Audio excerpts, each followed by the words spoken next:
Hello everyone. Let me demonstrate to you how to operate the initialization settings of S30. There are two ways to operate the initialization setting of S30. Now let's go to the first method. So let's first light up the screen. Please enter unlock information. Press asterisk and hash to enter the system settings mode. Please enter administrator information. Enter administrator password.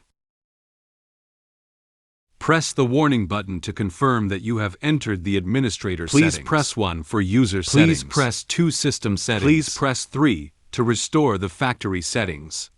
Please press 4 to restore the factory settings. Initialization was successful. Now let's go to the second method.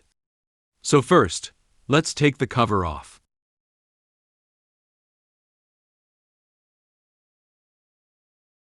Press and hold this button for 5 seconds. Until the reminder presses hash to confirm.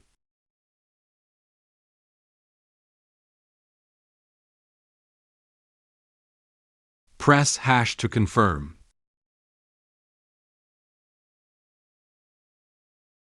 Initialization was successful. The above are the two methods of the S30 initialization operation.